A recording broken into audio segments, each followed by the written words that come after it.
기독교인이 예수 믿어서 구원받고 세상에서 승리하고 또 삶의 위기와 어려움을 이기고 행복하게 살려면 하나님께 지혜와 능력을 받아야 합니다. 그래서 오늘부터 8주간 동안 능력에 관한 그런 연속 설교를 통해서 은혜를 나누고자 합니다. 가장 첫 번째로 오늘 설교는 말의 능력입니다. 말의 능력. 하나님께서 사람을 맨 처음 창조하실 때 귀를 2개를 만드시고 또 입은 하나만 만드셨어요. 또 귀는 계속 열려 있고 입은 닫혀져 있습니다. 다른 사람의 말은 많이 듣고 빨리 듣고, 그 다음에 입은 하나가 닫혀 있는 것은 가능하면 적게 말하라. 그래서 입이 닫혀져 있는 것만으로 부족해서 말을 하는 혀를 가장 깊은 곳에 넣어놓고, 그다음에 그 앞을 이빨로 막고, 또 이빨로 막는 것이 부족해서 입술로도 막아놨어요. 안전장치를 계속 해놨습니다. 더 많이, 가능하면 더 많이 빨리 듣고 더 적게 말하고 천천히 말하라. 그런 의미가 이미 사람의 모습을 만든 것부터 들어있는 것입니다. 야고보서에 보면 사람은 실수가 많지만 말에 실수가 없는 사람은 온전한 사람이다, 이렇게 말하면서 사람이 말을 하는 혀를 배의 키로 그렇게 비유를 했습니다.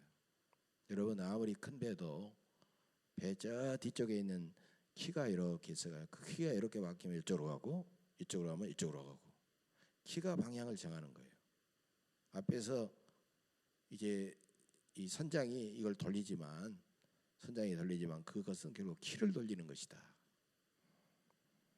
그렇게 작은 키가 배의 방향을 조정하듯이 우리의 입에 있는 혀, 별것 아닌 말 한마디가 그 사람을 구원과 행복으로 인도하기도 하고 멸망과 불행으로 인도하기도 한다는 것입니다.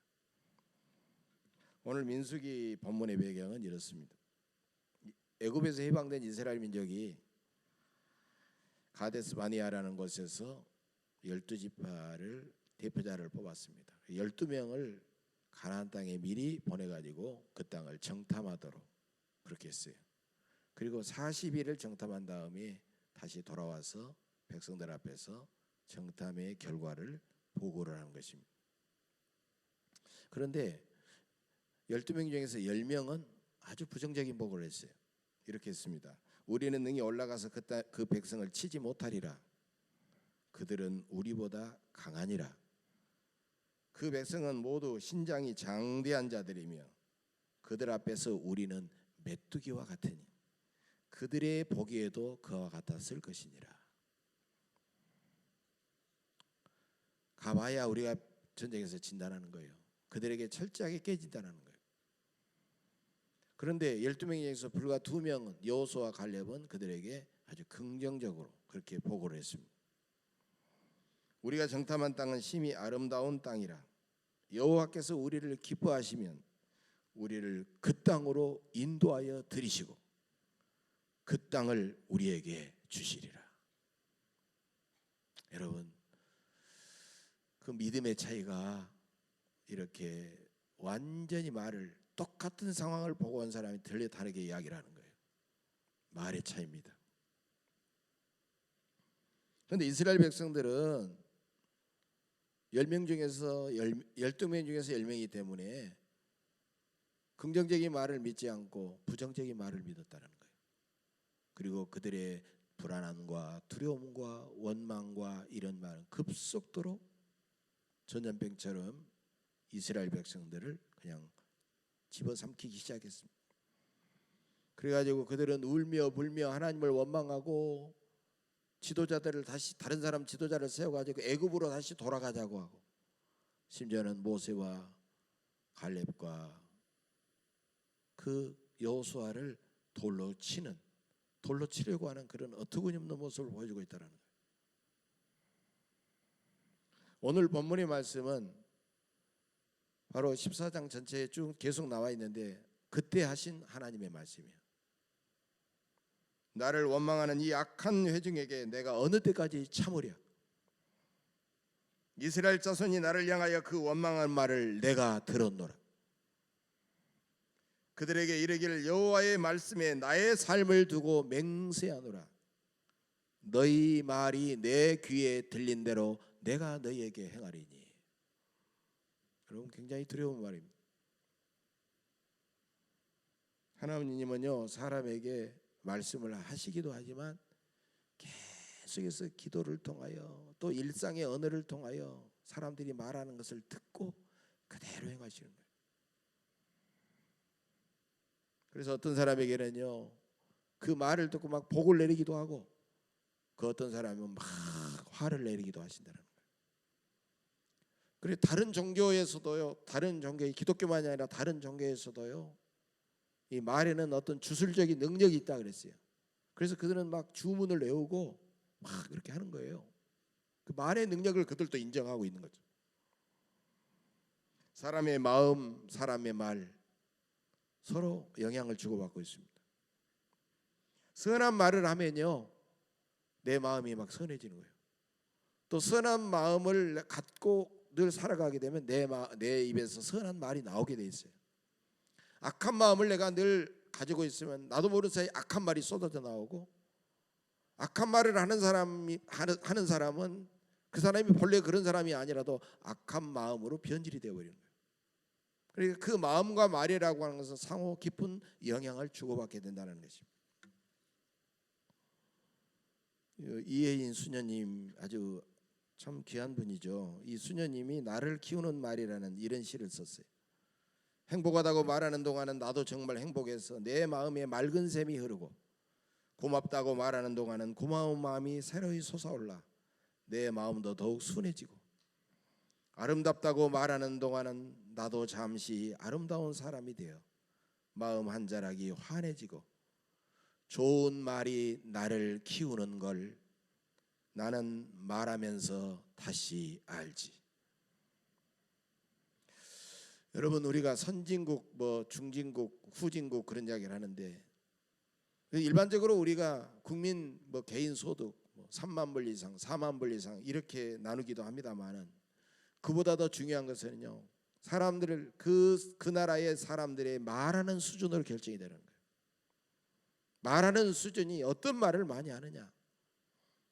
서로를 칭찬하고 서로를 사랑한다고 말하고 늘 막 이 미국 같은 데는 막 입만 벌리면 땡큐 하잖아요. 막 늘 고맙다고 하는 거예요. 서로를 귀하게 생각하고 서로 이렇게 말을 통해서 그냥 사회 분위기가 올라가는 거예요. 말이 거친 사회는 병든 사회고 말이 서로 오고 가는 말이 아름다운 사회는 건강한 사회인 것입니다. 우리의 말이 곧 기도입니다. 그래서 우리의 말이 곧 기도기 때문에 하나님 앞에 형식을 갖춰서 기도도 하지만 우리가 서로 말하는 것도 하나님은 기도처럼 들으시는 거예요. 그래서 곧 축복이 되기도 하고 저주가 되기도 한다는 것입니다. 중국 송나라의 유학자 주자는 이런 말을 했어요. 남을 험담하는 사람은 경망한 자요. 그 사람의 말을 듣고 함께 맞장구를 치는 사람은 비겁한 자요. 그 말을 듣고 남에게 전하는 사람은 간사한 사람이다.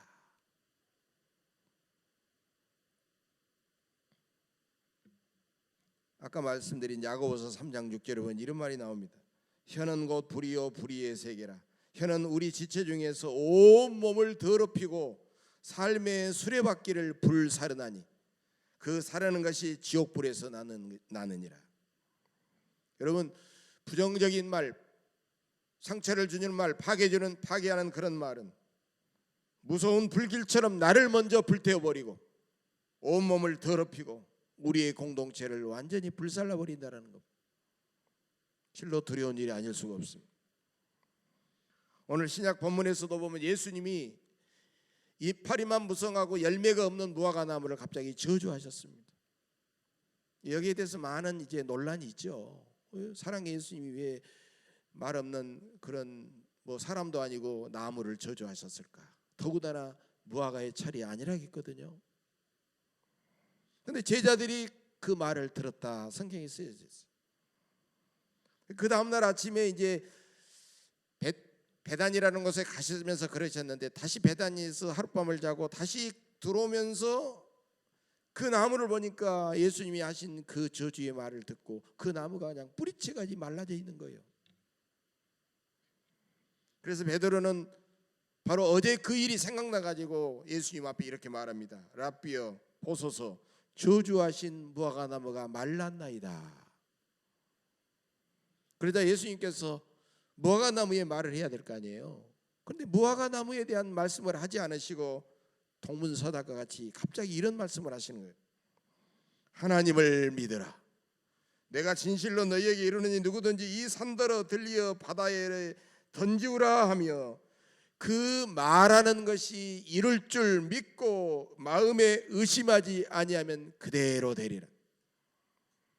그러므로 내가 너희에게 말하노니 무엇이든지 기도하고 구하는 것은 받은 줄로 믿으라. 그리하면 그대로 되리라. 여러분, 예수님은 왜 갑자기 무화과나무 저주하신 사건을 일으키고 이 말씀을 하셨을까? 예수님의 이 놀라운 사건은 제자들에게 말의 권능, 그것이 기도의 말이든지 사람들과의 말이든지 말이 엄청난 권세가 있다, 말은 권능이 있다라는 것을 제자들에게 가르쳐 주시기 위해서 일부러 이 사건을 일으키셨다는 거예요. 구약의 민수기의 이 말씀도 신약의 예수님이 일으키신 이 사건도 동일한 우리에게 주는 메시지는 뭐냐? 사람의 말에는 그 말 자체에 놀라운 권능이 들어있다는 것입니다. 하나님의, 더군다나 하나님의 자녀된 우리들에게는 말에 놀라운 권능이 있습니다. 그래서 말의 권능을 알면 그 사람은 실수하지 않고 인생을 성공하게 되고, 말의 권능을 모르고 함부로 말하게 되면 그 사람은 인생의 실패자가 되어버리고 마는 것입니다. 말의 권능을 분명히 알고 기도하면 그 기도 속에 놀라운 능력이 나타나게 되는 것입니다. 예수님이 이제 일행이 배를 타고 갈릴리 바다 건너편을 건너가셨을 때 갑자기 풍랑이 일어나서 막 배가 흔들렸는데 예수님이 배전에 죽으셨어요. 제자들이 막 두려워합니다. 벌벌 뜹니다. 예수님, 우리가 죽게 된 것을 돌보지 않으십니까? 원망하는 말도 나와요. 근데 예수님께서 일어나셔서 태연히 그들에게 이렇게 말씀하십니다. 어찌하여 무서워하느냐? 믿음이 작은 자들아. 이러면서 바람과 바다를 향하여 꾸짖어 잔잔하게 하셨다라고 말하고 있어요. 이것은 하나님의 자녀된 우리에게는 바람과 바다를 꾸짖어 잔잔하게 하는 권능이 있는데, 너희가 어찌하여 바람과 바다를 향하여 꾸짖지 아니하시고 두려워하면서 나를 깨웠느냐라는 주님의 말씀이에요. 주님은 제자들에게 그것을 가르쳐 주시고 보여주신 것입니다. 찰스 크래프트라는 교수는 신자가 가진 놀라운 권세라는 그런 책을 썼는데, 이 책에서 이렇게 말하고 있습니다. 하나님께서 천지를 창조하실 때 사람에게 말을 통하여 땅을 다스리고 정복하는 그 놀라운 권세를 주셨다는 거예요. 그러나 오히려 인간은 하나님께 순종하지 않고 마귀에게 순종해서 하나님이 그에게 주신 권세를 빼앗겨 버린 거예요. 그래서 예수님께서는 마귀에게 빼앗긴 권세를 되찾아주기 위해서 이 땅에 오셔서 십자가를 지시고 죽으심으로써 우리를 구원하사 우리에게 처음에 하나님이 주셨던 그 말의 권세를 되돌려 주시고, 다시 부활하신 예수님은 제자들에게 하늘과 땅의 모든 권세를 아버지께서 나에게 주셨으니 나도 너희에게 이 권세를 주노라. 너희는 이제 세상 만민에게 나가서 말할 수 있는 권능을 가지고, 말의 권능을 가지고 복음을 전하여 내 제자로 삼아라라고 말씀하고 계신다는 거예요. 바로 이것이 성도가 가진 놀라운 권세라는 것입니다. 우리는 말로써 그 권세를 활용하고 그 권능을 체험해야 됩니다. 마귀의 온갖 유혹을 우리는 말씀으로 우리는 거부해 버려야 되는 거예요. 예수님이 그러셨습니까? 우리에게 말로써 세상을 정복하고 다스리는 권세와 능력이 있는 줄로 믿습니다. 여러분, 이사야 선지자가 성전에 들어가서 기도하다가 하나님의 영광이 성전에 가득 차 있는 모습을 보았습니다. 천사들을 보게 되고 하나님의 영광을 보게 된 것이. 인간은 하나님을 배웠게 되면 죽을 수밖에 없잖아요. 얼마나 두려웠겠습니까? 감히 입술이 부정한 내가, 입술이 부정한 사람이면서 만군의 여호와신 하나님을 내가 배웠도다. 크게 두려워합니다.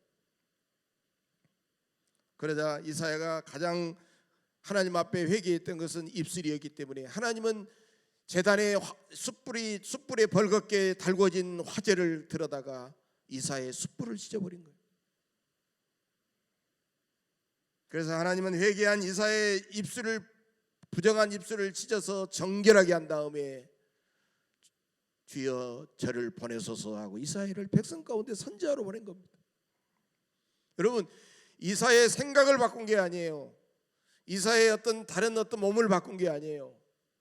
이사야의 입술을 바꿔서 입술을 정결하게 하여 백성에게 보냈다는 것입니다. 그러므로 우리가 어디서 무엇을 하든지 무슨 사명을 가졌든지 이 말의 권능을 알게 되고, 그래서 우리는 하나님이 기뻐하는 정결한 말을 할 수 있도록 우리의 부정한 입술을 우리는 정결하게 하도록 회개해야 된다는 거예요. 오늘 민수기에서 하나님의 귀에 들려온 이스라엘 백성들의 말은 어떤 말이었습니까?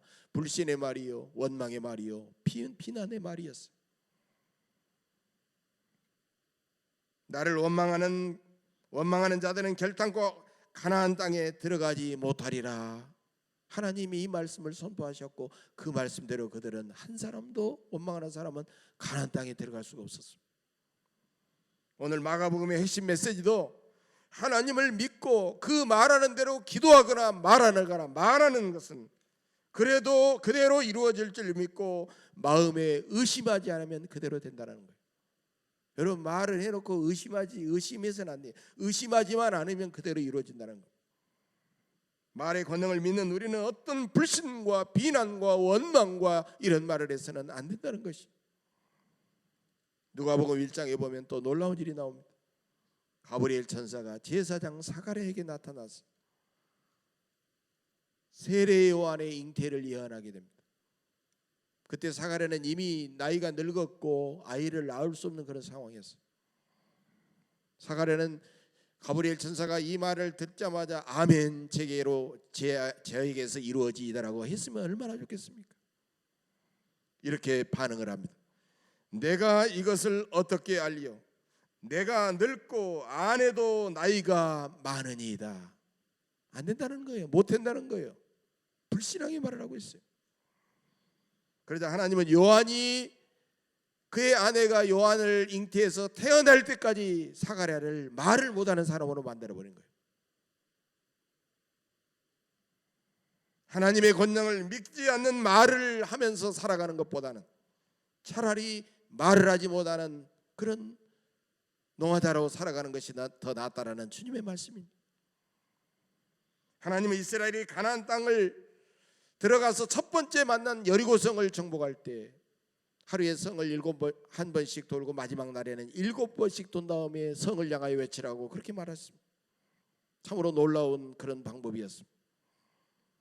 여러분, 그러면서 그들에게 성을 돌 때는 절대로 침묵할 것을 말합니다.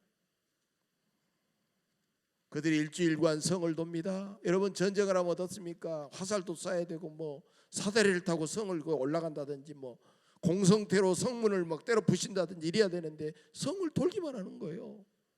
이게 인간의 생각으로 온전한 합리적인 생각일 수가 없잖아요.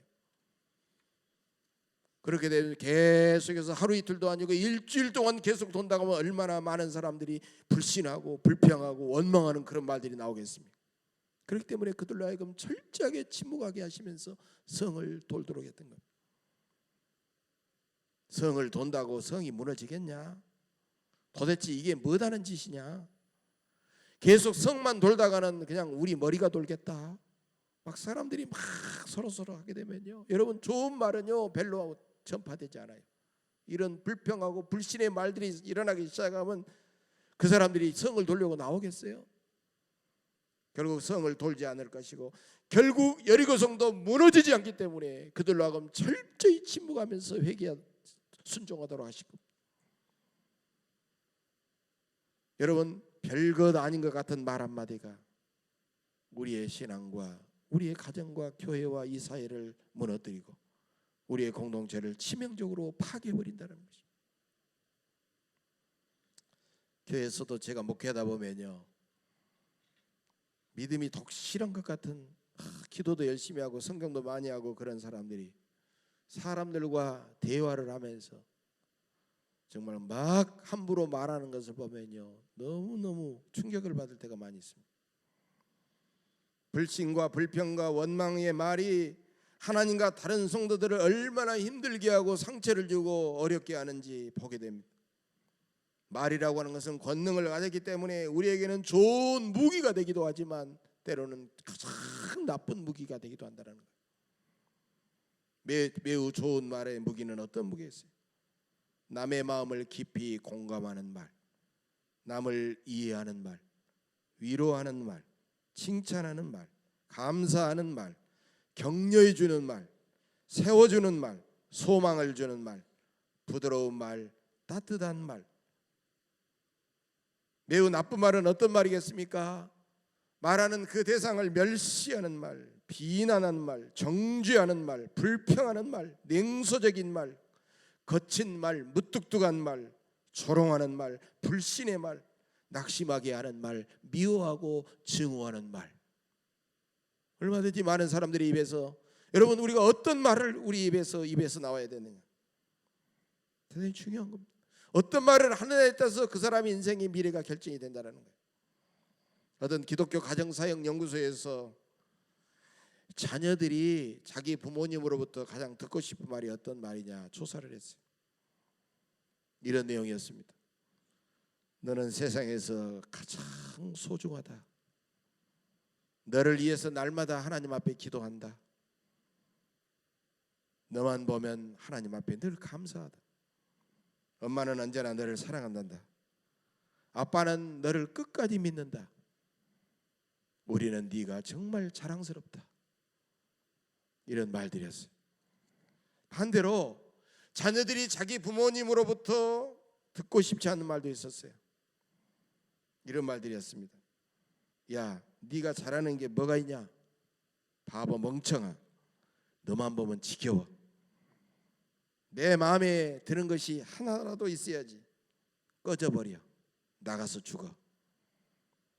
여러분, 이런 말을 우리가, 내가 어떤 감정에 내가 달아올라서 내가 한마디 이렇게 뱉지만요, 어떤 독약보다도, 어떤 폭탄보다도 자녀에게 깊은 상처를 주고 씻을 수 없고 나을 수 없는 상처를 주고 그 자녀를 죽음으로 몰아가는 그런 말이 된다는 겁니다. 부모들도 자녀들로부터 상처를 많이 받은 말이 있습니다. 때로는 부모님이 잘못하면 아빠가 나한테 해준 게 뭐가 있어요? 엄마가 잘한 게 뭐가 있어요? 아빠 때문에 창피해 죽겠어요. 엄마 때문에 창피해 죽겠어요. 막 자녀들이 부모에 대해서 공격하고 그런 말 들으면 정말 부모는 죽고 싶은 거예요. 부모들은 자녀들로부터 이런 말을 듣고 싶어 했습니다. 부모들은 이 세상에서 아빠를 가장 존경해요. 아빠 감사합니다. 엄마 사랑합니다. 저는 엄마가 가장 자랑스러워요. 저는 아빠가 가장 자랑스러워요. 진심을 거기 넣어가지고 그 말을 하게 되면요, 자기가 이 세상에서 자녀를 낳아서 기르고 하는 것이 너무너무 보람있고 너무너무 행복한 거예요. 우리는 가족이나 남에게 말하기 전에 먼저 우리는 상대방의 입장에 한번 서보는 역지사지의 자세를 가져야 됩니다. 그러면 상대방의 마음을 충분히 공감하고 상대방의 입장에서 더 깊이 이해할 수 있게 되는 겁니다. 특히 대화의 심리학에서 가장 중요한 메시지가 I 메시지. I 메시지라는 언어는 어떤 거냐? 상대방의 입장에 들어가서 그 기분이 되어보고 그 입장이 되어보면서 함께 공감하고 이해하려고 하는 그런 메시지가 I 메시지다. I 메시지는요, 주로 끝 부분이 어떻게 되냐? 구나, 군요, 이렇게 끝나는 거예요. 피곤하겠구나, 아팠겠구나, 서운했겠군요, 너무 좋았겠군요. 그럼 상대방이 자기 마음을 지금 함께 느끼고 있는 거예요. 상대방이 자기 마음을 지금 알아주고 있는 거예요. 그러면 자기 마음을 공감해주는 상대방을 전적으로 신뢰하게 되고, 상대방이 내 마음을 알아주니까 너무 감사하게 되면서 내 마음을 활짝 상대방에게 열면서 깊은 대화가 오고 하는 거예요. 우리가 생각 없이 무심코 내뱉은 말 한마디가 다른 사람에게 씻을 수 없는 상처를 주고 심지어 죽음으로 몰고 간다는 것을 기억해야 됩니다. 우리의 말로 사람을 살리기도 하고 죽이기도 합니다. 우리의 말로 가정과 교회와 사회를 세우기도 하고 무너뜨리기도 합니다. 잠언 18장 21절에 죽고 사는 것이 혀의 힘에 달렸나니 그랬어요. 성공한 사람들의 배우를 가만히 들여다보세요. 분명히 그 주변 사람들 중에 그 사람을 막 칭찬하고 격려하고 막 비전을 불어 넣어주는 그런 사람들의 말이 있었어요. 실패한 사람들의 배우에 보면은 분명히 그 사람을 막 낙심시키고 멸시하고 막 그렇게 가지고 그 사람을 실패로 몰아간 사람들의 말이 있었어요. 태양이 모든 생물을 살게 하듯이 말도 그 사람과 그의 환경을 변화시키는 놀라운 에너지, 창조의 에너지가 있다는 것입니다. 그러면 권능을 드러내는 말은 어떤 말일까요? 세 가지를 여러분들에게 부탁하고 싶습니다. 첫째로 늘 시인하는 말을 하자라는 거예요. 시인은 하나님의 살아계신과 전능하신과 구원하시는 능력을 내가 믿고 인정하면서 살아가는 거예요. 그렇게 말하는 거예요. 로마서 10장 10절입니다. 사람이 마음으로 믿어 의에 이르고 입으로 시인하여 구원에 이른다 그랬어요. 이 구원은 죄에서 용서받고 질병을 치유하고 삶의 위기를 극복하고 행복해지는 모든 것이 다 들어있는 거예요. 이웃을 시인하는 것은 그 사람을 칭찬하고 인정하고 격려해 주는 겁니다. 자기 자신을 시인하는 말은 하나님의 눈으로 나를 바라보면서 너무 사랑스럽고 소중한 사람으로 바라보는 거예요. 내가 나를 소중히 여기고 그래서 나의 자존감이 올라가게 되면 그때부터 나로 하여금 나부터 놀라운 기적이 일어나게 되는 거예요. 두 번째로는 고백하고 선포하는 말입니다. 내 입의 말이 나 자신은 물론 다른 사람과 주변의 공동체를 변화시키기 때문에 이 믿음의 말을 막 하나님 앞에 고백하고 하나님과 이웃들에게 막 선포하면서 살아가는 거예요. 세 번째로는 명령하는 말입니다. 명령하는 말.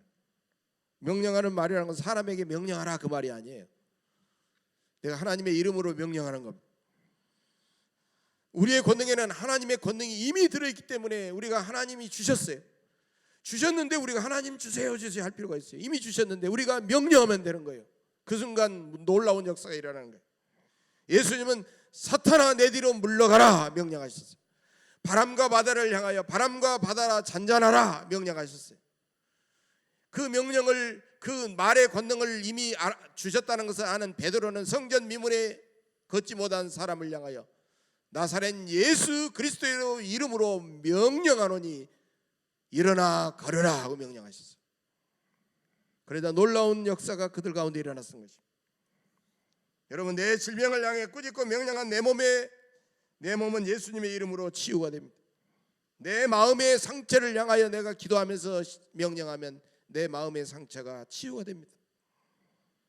우리가 마귀를 대적하고 물러가라고 명령하면 마귀가 우리 앞에 물러갈 줄로 믿습니다.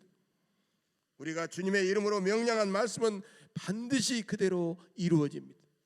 저의 말이 아니라 하나님의 약속이기 때문에. 사랑하는 성도 여러분, 아무런 생각 없이 그저 감정이 올라오는 대로 그냥 함부로 부정적인 말을 해서는 안 됩니다. 그 성령의 능력으로 우리는 누를 수 있어야 됩니다. 내가 생각 없이 말을 하고 감정이 올라오는 대로 말을 하는 것은 마귀의 간사한 전략이기 때문입니다. 충분히 기도하고 충분히 생각하셔서 믿음의 말로 시인하시기를 바랍니다.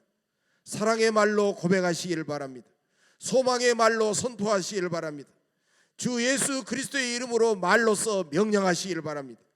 그래서 여러분이 말하는 대로 믿음이 더욱 견고해지고 여러분이 말하는 대로 인격은 더욱 성숙해지고 말하는 대로 여러분의 미래를 새롭게 창조하시고 말하는 대로 다른 사람을 끊임없이 감동시키시고 말하는 대로 병든 세상을 치유하시는 능력의 사람들이 되시기를 주의 이름으로 간절히 축복합니다. 기도하겠습니다. 거룩하시고 전능하신 아버지 하나님, 우리에게 어떤 피조물보다도 우리에게 말을 할 수 있는 특권을 주셔서 감사합니다. 말의 권세가 얼마나 크고 놀랍고 위대한가를 새롭게 깨달았사오니 우리가 가진 말의 권능을 잘 활용하여 성공하는 인생이 되고 이웃을 구원하는 축복의 통로가 되게 하옵소서. 우리 교회가 진실한 말, 소망의 말, 사랑의 말, 위로의 말, 칭찬과 격려의 말들로만 가득하여 성령 안에서 늘 화목하고 섬기고 나누면서 하나님께 큰 기쁨과 영광을 돌리게 하옵소서. 우리 주 예수 그리스도의 이름으로 간절히 기도하옵나이다. 아멘.